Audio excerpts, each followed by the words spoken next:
좌우에 계신 분들과 함께 인사 나누시겠습니다. 샬롬. 잠깐 기도하고 하나님 말씀 받겠습니다. 아버지 하나님 감사합니다. 무더위 폭염 속에서도 사랑하는 주의 백성들을 언제나 안전한 길로 평안의 길로 인도하시고 또 은혜가 넘치는 예배 자리로 세워주시니 감사합니다.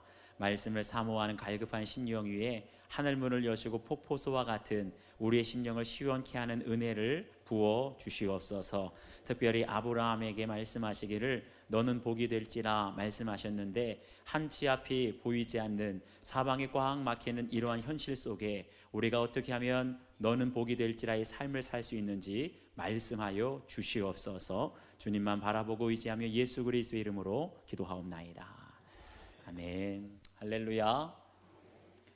요즘에 우리나라 현실을 바라보게 되면 맨날 뉴스에 나오지요. 떠오르는 단어가 있다면 무엇이겠습니까? 사면초가라는 말이 절로 떠오르지 않습니까? 사방에 적들이 둘러싸여 있다는 거예요. 이걸 성경적인 표현으로 말하면 사방으로 우겨쌈을 당한다, 이런 말입니다. 정말 우리가 가만 보게 되면 일본은 경제적으로 우리를 위협하고 있고 또 북한이라도 좀 도와줄 줄 알았는데 같은 동족은 쉬지 않고 미사일을 쏘고 있고 거기에다가 중국과 러시아는 연합으로 해서 우리나라의 영공을 침범하고 있습니다. 사방을 둘러봐도 우리 편이 없는 정말 사면초가의 위기가 아니겠습니까? 그런데 보세요. 우리가 지금 우리나라가 과연 어디로 가야 할지 막막한 그런 현실인데 히브리서 11장을 보면 믿음의 조상 아브라함에게도 갈 길을 몰라 방황하고 막막할 때가 있었다는 거예요. 갈 바를 알지 못하고 있는데 아브라함이 어떻게 했느냐? 믿음으로 나아갔다라고 말씀하고 있어요. 오늘 우리가 아브라함의 일생을 살펴보게 될 텐데 갈 바를 알지 못하는 사면초가 같은 그런 위기 상황에서 어떻게 하면 너는 복이 될지라 그러한 삶을 살 수 있는지 오늘 말씀을 통하여 하나님의 음성 듣게 되기를 주의 이름으로 축원합니다. 첫 번째는 하나님의 부르심이 있어야 한다는 거예요. 우리 1절 말씀을 함께 읽겠습니다. 1절 시작. 너는 너의 고향과 친척과 아버지의 집을 떠나 내가 네게 보여줄 땅으로 가라. 아멘. 여기 보니까 여호와 하나님께서 아브라함을 부르시는 장면이 짧게 나오는데요. 여호와께서 아브라함에게 이르시되, 그런데 이 상황을 사도행전 7장을 보게 되면 스데반이 좀 더 자세하게 설명하고 있습니다. 아브라함이 하란에 있기 전 메소포타미아, 다시 말하면 갈대아 우르를 말합니다. 메소포타미아에 있을 때에 영광의 하나님이 그에게 보여 이르시되, 이 스데반의 고백을 보면 갈대아 우르에 있을 때 이미 영광의 하나님께서 스데반에게 나타나시고 그에게 말씀하셨다는 거예요. 그래서 그 말씀을 듣고 갈대아 우르에서 섬겼던 우상을 다 버리고 하나님이 말씀하신 가나안 땅을 향하여 출발했습니다. 그럼에도 불구하고 아브라함의 인생에 달라진 건 아무것도 없었다는 거예요. 아브라함은 여전히 아브라함이었어요.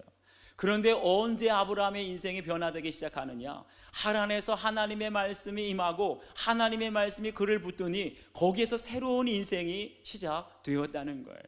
여러분, 저와 여러분들도 마찬가지입니다. 하나님의 말씀이 우리에게 임하고 그 말씀이 우리를 붙들어 나가게 될 때 내가 전혀 생각하지 못했던 엉뚱한 곳으로 나를 이끌어 가실 때 그때에 비로소 우리 인생에 의미 있는 시간이 시작되는 줄 믿습니다. 저도 어렸을 때부터 교회는 잘 다녔어요. 특별히 빠지지 않고 다녔던 데가 언제냐 하면 부활절, 성탄절, 선물을 주는 데는 한 번도 안 빠졌어요. 거기에다 여름 성경 학교, 그리고 제가 성경을 얼마나 잘 외웠는지 예배도 잘 드리고 기도도 열심히 드렸습니다. 그런데 제 생활에 변화된 것은 아무것도 없었어요. 교회 다니지 않고 예수님 믿지 않는 사람들이 하는 거 저도 할 것은 다 하면서 지냈습니다. 그러다가 제가 대학교 1학년 겨울방학 때였습니다. 대학생 수련회 때 그럴 때 예수님을 인격적으로 만나게 되고 성령을 체험하게 되니까 그때에서야 하나님의 말씀이 저에게 임하고 그 말씀이 저를 붙들어 이끌기 시작했어요. 그러니까 제 인생에 계획에도 없던 군대를 가게 되고 제 인생에 생각하지도 못했던 신학교회를 입학하게 되고 몽골 선교를 가게 되고 오늘 이 자리까지 오게 된 줄 믿습니다. 기독교 철학자 중에 프랜시스 셰퍼라고 하는 분이 계신데 그분의 책을 보면 이렇게 말씀하는 것이 있어요. 그분은 거기에 계신다. 그리고 그분은 말씀하신다. 여러분, 하나님이 어떤 분이십니까? 하나님은 지금도 저와 여러분에게 말씀하시는 하나님이신 줄 믿습니다. 다만 저희들이 말씀하시는 하나님의 음성을 못 듣고 있는 거예요. 지금도 이 자리에서 하나님께서 부족한 종을 통해서 말씀을 전하시는데, 설교를 들으면서 어떤 분들은 얼굴이 온통 눈물 범벅이 되도록 은혜 받는 분들도 계시고, 어떤 분들은 오늘따라 말씀이 이렇게 지루하냐 좋은 분들도 계세요. 하나님은 우리들 중에 어느 누구에게도 차별이 없이 동일하게 말씀하시지만, 말씀이 들리는 사람이 있고 말씀을 들을 수 없는 사람이 있다는 거예요. 이게 사람의 힘으로 되는 게 아니에요. 그렇기 때문에 가장 중요한 것은 우리가 어디에 있든지 여러분의 삶의 자리에서 하나님의 말씀을 듣는 것이 가장 중요한 줄 믿습니다. 어떤 목사님께서 기독교 방송을 보니까 오늘날 한국교회 성도들을 진단하면서 한국교회 성도들이 영적으로 가장 문제가 있는 것이 무엇이냐, 그게 바로 오늘날 성도들이 가장 문제가 되는 게 설교를 너무나 많이 듣는 것이 문제라는 거예요. 그러면서 그 목사님이 이렇게 지적합니다. 지금은 유명한 목사님들의 설교를 들을 때가 아니라, 아침에 눈 뜨면 케이블 방송 보면서 큰 교회 유명한 목사님들의 설교를 듣는데, 지금은 설교를 들을 때가 아니라 성경을 단 한 장이라도 읽을 때라는 거예요. 여러분, 설교를 아무리 많이 들어도 하나님의 음성이 들리지 않습니다. 유명한 목사님 설교를 들으면 우리 귀가 즐거워져요. 그리고 머리가 점점 커집니다. 그렇다고 하나님 말씀으로 변화되는 게 아니에요. 내가 직접 성경을 펼쳐서 단 한 장이라도 하나님의 말씀을 읽고 그 말씀을 묵상하게 될 때, 오늘 나에게 주시는, 나를 부르시는 하나님의 음성, 하나님의 말씀이 들리게 되는 줄 믿습니다. 저희가 오늘도 사임하시는 목사님이 계시는데, 우리 그동안 수고하셨던 김수동 목사님이 이제 사임하시고 설교를 하시게 돼요. 그러고 나면 우리 후임 목사님을 청빙하기 위해서 면접을 보게 되는데, 제가 우리 부목사님들을 면접할 때 꼭 질문하는 것이 한 가지가 있습니다. 그게 뭐냐 하면, 하나님께서 목사님을 주의 종으로 부르신 소명사건, 하나님의 부르심이에요. 그 소명사건에 대해서 말씀해 주세요. 이 질문을 꼭 던집니다. 그런데 한 번은 어떤 목사님께서 자신의 소명에 대해서 이렇게 말하는 거예요. 저는 어렸을 때부터 꿈이 목사가 되는 게 꿈이었습니다. 저는 목사가 되는 것 외에는 어떤 것도 생각해 본 적이 없습니다. 목사가 되기 위해서 지금까지 공부를 했고 신학교회를 갔고, 그래서 신학교 졸업하고 나서 목사가 되었습니다. 정말 너무나 은혜로운 고백 아닙니까? 목사가 되는 것 외에 다른 건 생각한 적이 없다는 거예요. 그런데 가만 들어보게 되면 그 목사님을 부르신 하나님의 부르심은 없고, 본인이 원해서 되고 싶어서 목사가 되었다는 거예요. 그런가 하면 어떤 목사님께서는 19살 때 갑자기 사경을 헤매면서 중환자실에 입원하게 되었다는 겁니다. 그때 어머니께서 그 목사님 머리맡에서 성경 구절을 읽어주면서 기도를 하셨는데, 어머니가 읽어준 그 성경 구절이 혼수 상태 중에도 하나님께서 나에게 주시는 음성으로, 하나님의 말씀으로 들렸다는 거예요. 그래서 그 음성을 듣고 하나님 앞에 서원하게 됐을 때 육신의 병이, 원인도 알 수 없는 병이 깨끗하게 나았다는 거예요. 할렐루야. 이렇게 하나님께서 우리를 부르셨다는 그 부르심에 분명한 확신이 있는 사람은요, 우리가 갈 바를 알지 못하나 사면초가 사방에 우겨쌈을 당한다 할지라도 그것을 뚫고 나아가는 그런 믿음이 있게 되는 줄 믿습니다. 여러분, 상황이 중요한 게 아니에요. 아무리 사방의 적들이 우리를 둘러싸 진친다 할지라도 우리를 부르신 하나님의 말씀에 대한 분명한 확신만 있다면 그것을 뚫고 나아가게 되는 그런 은혜가 임하게 될 줄 믿습니다. 여러분, 한번 적용해 보시길 바라요. 지금 여러분은 유명한 교회 목사님들의 설교를 듣고 있습니까? 아니면 성경을 펼쳐 하나님의 말씀, 나를 부르시는 하나님의 음성을 듣고 계십니까? 하나님께서 나를 부르신 사건이 무엇인지, 부르심에 대한 확신이 있는지 한번 묵상해 보시기를 바랍니다. 두 번째는 반드시 떠나야 할 것이 있다는 거예요. 우리 1절 말씀 한번 다시 읽습니다. 시작. 여호와께서 아브라함에게 이르시되 너는 너의 고향과 친척과 아버지의 집을 떠나 내가 네게 보여줄 땅으로 가라. 아멘. 여기 보니까 하나님께서 아브라함에게 명령하시기를 너는 너의 고향과 친척과 아버지의 집을 떠나라 라고 말씀하세요. 그런데 이 구절을 영어 성경으로 보게 되면 고향과 친척과 아버지의 집 앞에 한 단어가 더 있어요. from이라고 영어의 분리 전치사인데 이 전치사가 붙어 있습니다. 그래서 그걸 뜻대로 다시 한번 해석하게 되면 고향으로부터, 친척으로부터, 아버지의 집으로부터 철저하게 분리되라는 거예요. 여러분, 우리 신앙생활이 언제부터 시작됩니까? 우리의 신앙생활은 이전에 우리에게 익숙했던 것, 우리가 누렸던 모든 세상의 가치관으로부터 철저하게 분리되고 떠날 때, 그럴 때 우리 신앙생활이 시작되는 줄 믿습니다. 떠나지 않으면 아무리 우리가 애쓰고 신앙생활을 오래 했다 할지라도 하나님의 역사를 경험할 수가 없게 되는 거예요. 그렇다고 한다면 하나님께서 우리에게 떠나라고 말씀하시는 고향과 친척과 아버지의 집은 과연 어떤 것인지, 먼저 첫 번째 고향입니다. 아브라함의 고향은 성경을 보니까 갈대아 우르라고 나와요. 영국 런던에 가면 대형 박물관이 있는데 그 규모가 상상을 초월합니다. 하루에는 다 도를 수가 없어요. 그런데 그 대형 박물관 안에 우르관이라고 따로 관이 별도로 마련되어 있는데 거기에 가게 되면 얼마나 많은 유물과 유적이 있는지 모르겠어요. 다 훔쳐온 것이죠. 그런데 그걸 보게 되면 그 옛날 수천 년 전에 우르 사람들이 이러한 유물과 유적을 만들었나 할 정도로 정말 고대 문명이 발달한 도시라는 것을 알 수가 있어요. 그런데 아브라함이 그렇게 고대 문명이 발달한 우르에 살다가 거기서 1500km나 떨어져 있는 가나안 땅으로 가라는 겁니다. 가나안 땅은 그 당시 우르에 비하면 아주 미개한 지역이었어요. 그런데 아브라함 혼자 가는 것도 아니고 가족들 다 데리고 가라고 하는데 아브라함이 얼마나 갈등이 됐겠습니까, 여러분? 그런데 여러분 보세요. 고향을 떠나는 것이 결코 쉬운 일은 아니지만 우리가 하나님의 말씀을 받고 하나님의 말씀에 붙잡혀서 이끌림을 받게 된다면 반드시 이 세상, 이 땅으로부터 우리가 익숙하고 누려온 모든 것으로부터 분리되고 떠나는 적용을 해야 할 줄 믿습니다. 그 중에서 가장 분리하기 어려운 것이 무엇일까요? 여러분 보세요. 우리가 아무리 신앙생활 한 지 오래되고 교회 봉사를 많이 했다 할지라도 교회에서 돈 얘기, 헌금 얘기만 나오면 갑자기 마음이 불안해지고 불편해지는 분들 계세요. 여기도 그런 분들 지금 계실지 모르겠어요. 그건 뭡니까? 다시 말하면 내가 아직 돈으로부터, 헌금으로부터, 물질로부터 분리되지 못하고 끊지 못했다는 거예요. 내가 입술로는 하나님이 나의 주인이십니다, 나의 모든 것은 하나님께서 주셨습니다 고백하지만 헌금 얘기만 나오면 벌벌 떨고 내 마음이 불편해진다면 정말 내가 분리하고 떠나야 될 내 육적인 고향이 어딘지 여러분 한번 묵상해 보시기를 바랍니다. 두 번째는 뭐예요? 친지를 떠나라고 합니다. 고대 사회는 씨족 사회로 이루어져 있었어요. 그래서 혈연을 중심으로 같은 지역에 같은 집안 형제 자매 친척들이 다 모여 사는 집성촌을 이뤘습니다.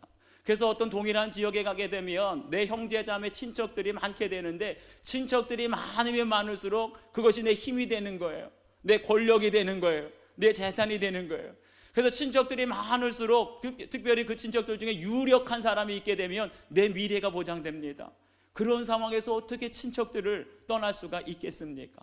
그런데도 주님은 친척을 떠나야 한다 오늘 우리에게 말씀하세요. 마지막 세 번째, 아버지의 집을 떠나라 라고 말씀하십니다.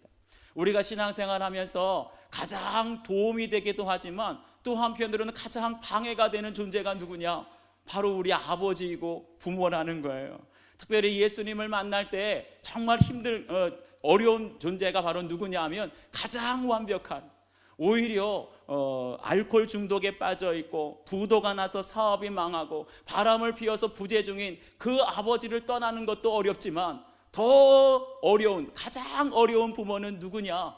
나에게 가장 잘해주시는, 법 없이도 살 수 있고 예수님 없이도 살 수 있는 그런 능력이 있고 인격이 뛰어난 부모님을 떠나기가 가장 어렵다는 거예요. 그런데 아무리 법 없이 살 수 있고 예수님 없이도 살 수 있고 인격이 뛰어나고 능력이 있는 부모라고 할지라도 그 부모 때문에 내가 예수님 믿는 것이 힘들다고 한다면 아버지를 떠나야 할 줄 믿습니다. 오늘날 우리나라를 보세요. 우리나라가 불과 얼마 전까지만 하더라도 일본을 이웃으로 얼마나 가깝게 지냈습니까? 역사적인 문제가 있었지만 그래도 경제적인 문제만큼은, 안보 문제만큼은 긴밀하게 협조하면서 뗄래야 뗄 수 없는 그러한 관계였어요. 그런데 얼마 전부터 일본이 수출 규제 조치와 화이트 리스트, 백색 국가에서 우리나라를 제외시켰습니다. 이게 무슨 뜻이냐 하면 이제 일본은 더 이상 우리나라를 우호국으로 생각하지 않겠다는 뜻이에요. 적대국으로 생각한다는 뜻이에요. 그런데 이것이 우리 경제에 왜 이렇게 충격을 주느냐? 다른 것이 아닙니다. 우리나라 경제가 지금까지 일본을 너무나 의존했던 거예요. 가까이 있고 얼마든지 필요하면 그들의 기술력을 우리에게 제공했기 때문에 우리나라의 산업이 자립할 힘조차 키우지 않고 있었던 거예요. 그렇기 때문에 어떤 전문가는, 경제 전문가는 말합니다. 이번 사건이 오히려 우리나라 경제라든지 제조업, 특별히 미래 먹거리에 관련된 모든 산업에 있어서 이제는 일본의 그늘에서 벗어날 때다. 그리고 일본에 의존하지 않고 우리가 자립할 수 있는 기회가 될 수 있다. 그렇게 진단합니다. 여러분, 일본에서 벗어난다는 건 분명히 고통스러울 거예요. 지금까지 너무나 친밀한 관계였고 가까운 관계였고 의존적인 관계였기 때문에 그들의 그늘에서 벗어난다는 건 분명히 말할 수 없는 큰 고통이 될 것입니다. 그렇지만 우리가 기억해야 될 것이 있어요. 아무리 아프고 아무리 힘들더라도 우리 안에 골마 있는 고름이 있다면 이것은 남김없이 다 짜내야 할 줄 믿습니다. 만약에 우리 안에 썩은 것이 있다면 그것은 도려내야 되는 거예요. 썩어 있는 상처를 가만두게 되면 다 죽게 되어 있습니다. 그럴 때 우리가 철저히 떨어질 것은 떨어지고 철저히 분리할 것은 분리하게 될 때 우리나라 한국 경제도 새로운 출발을 하게 될 줄 믿습니다. 예전에 큐티 목회 세미나에서 들었던 한 목사님의 간증이에요. 이 목사님께서 신학교를 졸업하고 이제 개척을 준비하려고 하는데 그때 때마침 어머니께서 교회를 개척하는데 재정적으로 도와주겠다. 그러니까 갑자기 할렐루야 얼씨구나 하면서 어머니의 도움을 받아서 큰 어려움이 없이 상가를 얻고 교회를 개척할 수가 있었습니다. 그런데 문제는 그 다음이었어요. 그 아들 목사님 위에 어머니 권사님이 앉아 계신 겁니다. 그러니까 목회할 때 사사건건 어머니께서 간섭하기 시작하시는 거예요.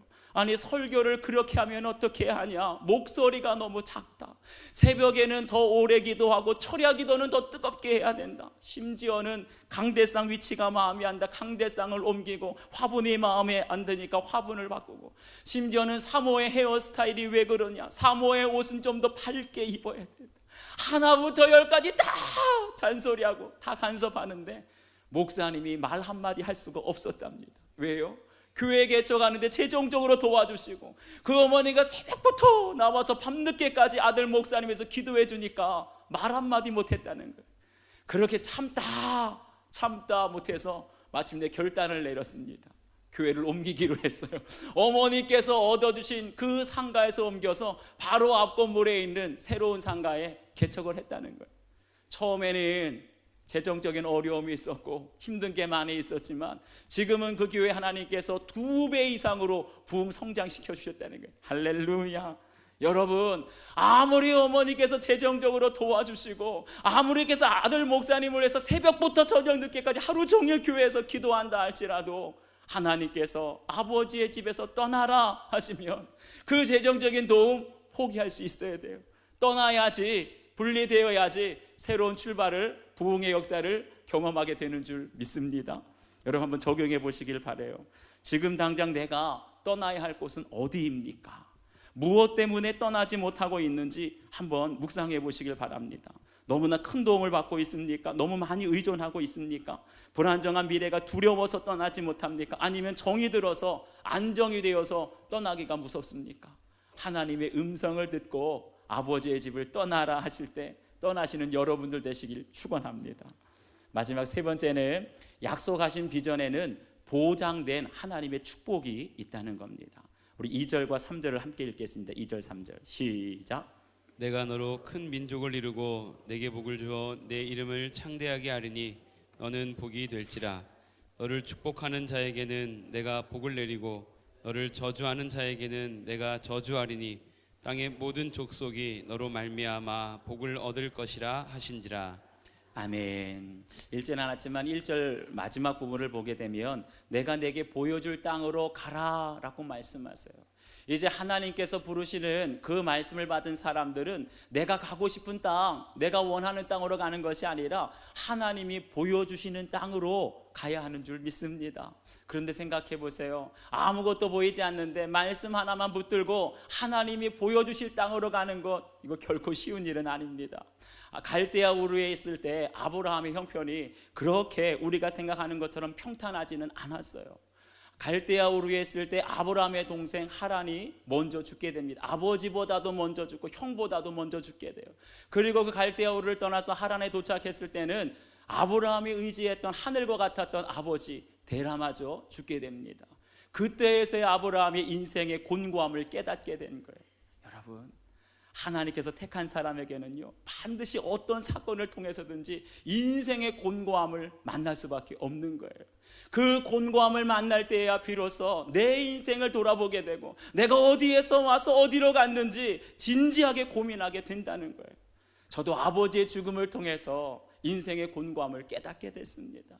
아버지를 의지하고 아버지는 당연히 계신 분이신 줄 알았는데 아버지의 부재를 통해서 제 인생에 대해서 고민하고 하다 보니까 내가 이 땅에 왜 태어났나? 나는 무엇을 위해서 살아가야 되나? 고민하다가 예수님의 부르심을 받게 되고 예수님의 부르심에 응답하다 보니까 내가 원하는 건 세상에 잘 먹고 잘 살고 성공하는 것이 인생의 목표였는데 주님을 따라 나아가다 보니까 주님께서 보여주시는 제가 나가야 할 하나님의 비전을 깨닫게 해주신 거예요.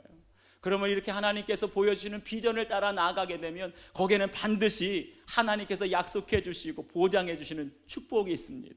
그것이 무엇이냐? 여기 보니까 첫 번째는 내가 너로 큰 민족을 이루게 해주겠다 약속하세요. 그런데 이 당시에 아브라함의 상황을 보게 되면 내가 너로 큰 민족을 이루게 해주겠다, 이건 현실과는 너무나 멀리 떨어진 비현실적인 약속이었어요. 그 당시 아브라함은 75세였습니다. 아들 하나 없었어요. 75세 된 어른에게 자식 하나 없는데 내가 너로 큰 민족을 이루겠다, 이게 가능하겠습니까? 그런데 보세요, 성경을 보게 되면 아브라함을 통해서 이삭을 주시고 그 자손을 통하여 수많은 믿음의 후손들을 주시니 마침내 이스라엘 민족을 이루게 하셨어요. 그리고 그 이스라엘 민족을 통해서 누가 오십니까? 예수 그리스도께서 이 땅에 오신 줄 믿습니다. 예수 그리스도를 통해서 하나님께서는 우리에게 큰 민족과 영원한 하나님 나라에 대한 비전과 또 보장된 약속을 주시는 줄 믿습니다. 우리 자녀들을 통해서 주시는 가장 큰 축복이 뭡니까? 그건 다른 것 아니에요. 우리 자손들을 통해서 우리 가정에 예수 그리스도께서 오시는 것이 하나님의 약속하신 가장 큰 축복인 줄 믿습니다. 그리고 두 번째는 내 이름을 창대하게 해주겠다는 거예요. 여기서 이름이 창대하게 된다는 것은 다시 말하면 많은 사람들에게 존경받는 사람이 되게 해주겠다, 이런 말씀이에요.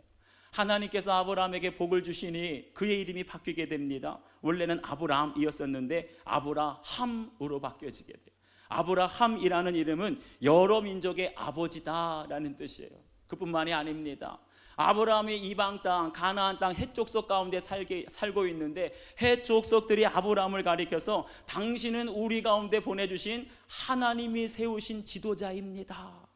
이방인 나그네였는데도 불구하고 그를 하나님이 세우신 지도자라고 높여줘요.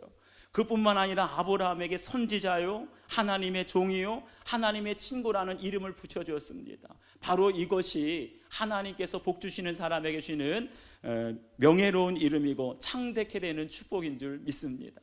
제가 간혹 가다가 간증하는 것처럼 저는 원래 첩첩산중 시골에서 태어났습니다.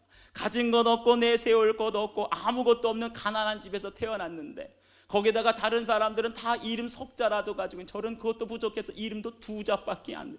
김하고 진하고 아무것도 별 볼 없는 인생으로 살 줄 알았는데 그래도 하나님을 만나고 예수님의 부르심을 받은 다음에 하나님 말씀대로 살아가려고 애쓰고 예수님 따라가려고 애쓰다 보니까 별 볼 없는 제 인생에 하나님께 새로운 이름을 주셨어요. 주의 종이라는 이름을 주시고 사랑하는 목사님이라는 이름을 주시고 존경하는 목사님이라는 이름을 주셨어요. 저는 이 세상 어떤 대통령, 국회의원, 사자가 들어가는 직분 하나도 부럽지 않아요. 저에게 있어서 가장 존귀하고 명예로운 직분이 있다면 주의 종이요, 성도들에게 사랑하는 목사님이요, 존경하는 목사님이 가장 존귀하고 명예로운 이름인 줄 믿습니다. 제가 한 건 아무것도 없어요. 하나님의 말씀을 따라 예수님의 발자취 따라 걸어가다 보니 하나님께서 창대케 되는 축복, 우리에게 가장 존귀한 이름을 주시는 줄 믿습니다. 마지막 세 번째 보장된 약속은요, 너는 복이 될지라예요. 여기서 복이 된다라는 것은 다시 말하면 다른 사람에게 복이 되는 삶을 살라라는 거예요. 그런데 가만 생각해 보세요. 우리가 어떻게 하면 다른 사람에게 복이 될 수가 있겠습니까? 내가 희생하지 않고는 절대로 다른 사람에게 복이 될 수 없다는 거예요. 아브라함이 희생했기 때문에 타인에게 복이 되는 삶이 되었고, 예수님께서 십자가에서 우리를 위해서 죽으시고 희생당하셨기 때문에 온 인류 모든 사람들에게 복이 되는 삶이 된 줄 믿습니다. 여러분, 희생과 섬김이 없이는 절대로 다른 사람에게 복이 되는 인생이, 너는 복이 될지라의 인생이 될 수가 없는 거예요. 어느 곳에나 여러분 돌아보세요. 어느 곳에나 희생하는 사람이 있을 때 그 주위에 있는 사람이 복을 받게 되어 있습니다. 가정도 마찬가지, 교회도 마찬가지. 나 한 사람이 희생하게 되면 우리 가족들이 하나님의 복을 받게 됩니다. 나 한 사람이 희생하게 되면 직장이 하나님의 복을 받게 돼요. 나 한 사람이 교회 안에서 희생하게 될 때, 그럴 때 교회가 복을 받게 되고 모든 성도들이 복을 받게 되는 줄 믿습니다. 그런데 왜 우리 가정이 힘들어요? 왜 교회가 어지럽다고 합니까? 그거는 희생하는 한 사람이 없기 때문에 우리 집이 힘들어지고 교회가 어려워지는 거예요. 그렇기 때문에 결국 너는 복이 될지라, 다른 사람을 행복하게 해주는 사람은 어떤 사람이냐? 희생하는 사람. 내 자신을 희생할 때 너는 복이 될지라 의 인생이 되는 줄 믿습니다. 그런데 여러분 보세요. 희생하는 사람은 어떤 사람입니까? 가정에서 가장 많이 희생하는 사람. 남편을 위해서 희생하고 자식들을 희생하고 뭐든지 누구만 불러요? 엄마만 불러요. 가정에서 가장 많이 희생하는 엄마는요, 가정에서 아무데도 복을 받을 때가 없어요. 그렇기 때문에 가족들을 바라보면 눈물이 납니다. 가족들을 바라보면 답답해요. 그러니까 오직 누구만 바라봐요? 하나님만 바라볼 수밖에 없는 거예요. 직장에서 희생하는 사람은 누구입니까? 직장의 사업주가 될 수 있고 아니면 헌신적인 직원이 될 수 있어요. 다른 사람을 다 둘러봐도 어느 누구도 희생하려고 자기를 손해보려고 하지 않는데, 희생하는 사람의 마음속에는 답답해요, 속상해요, 눈물밖에 안 나요. 그러니까 하나님만 바라보는 거예요. 교회에서 교회를 정말 걱정하고 교회를 위해서 희생하는 사람이 성도들을 바라보고 교회를 바라보게 되면 답답한 게 한두 가지가 아니에요. 속상한 게 한두 가지가 아니에요. 그러니까 하염없이 눈물 흘리면서 누구를 바라봅니까? 하나님 바라볼 수밖에 없어요. 그래서 정말 희생하는 사람은 이 땅에서 사람들에게 위로받고 복을 받는 게 아니라 하나님만 바라보면서 기도할 수밖에 없고 하나님만 바라보면서 예배드릴 수밖에 없는 거예요. 바로 그것이 오늘 창세기에서 말씀하시는 복, 바라크의 축복이에요. 바라크의 축복은 사람들에게 받는 물질의 복, 건강의 복이 아니에요. 제 마음을 알아주실 분은, 제 상한 마음을, 답답한 마음을, 속상한 마음을 알아주실 하나님밖에 없습니다. 하나님 바라보면서 눈물로 기도하고 하나님 바라보면서 교회를 떠날 수 없고 예배의 자리에 나올 수밖에 없는 사람, 바로 그것이 바라크의 축복이에요. 이 축복을 간직한 한 사람이 있을 때 그 사람을 통해서 하나님의 복이 가정으로 흘러가게 되는 것이고 직장으로 흘러들어가게 되는 것이고 교회로 흘러가게 될 줄 믿습니다. 여러분 한번 묵상해 보세요. 하나님이 복 주셔서 얻게 된 가장 존귀하고 명예로운 이름이 무엇인지 여러분 묵상해 보십시오. 나의 희생으로 하나님의 복이 흘러가야 할 곳은 어디입니까? 가정입니까? 직장입니까? 교회입니까? 여러분의 섬기는 삶의 자리를 묵상해 보십시오. 우리 주신 말씀을 기억하시면서 이 시간 함께 결단의 기도를 드릴 텐데, 우리나라 상황이 사면 초가입니다. 어렵습니다. 힘듭니다. 그런데도 하나님께서는 우리에게 먼저 하나님의 부르심이 있어야 된다고 말씀하세요. 먼저 떠나야 된다고 말씀하세요. 우리가 떠나야 될 자리가 어디인지, 왜 못 떠나고 있는지 여러분 묵상해 보시길 바랍니다. 그리고 이러한 상황 속에서 내가 먼저 희생해야 복이 될지라 말씀하십니다. 우리가 희생할 때 나라가 살고, 우리가 희생할 때 교회가 살고, 가정이 살고, 자녀가 살게 될 줄 믿습니다. 내가 희생함으로 하나님의 복을 흘려보내야 할 것이 어딘가, 우리 묵상하면서 결단의 기도를 함께 드리겠습니다. 기도합시다.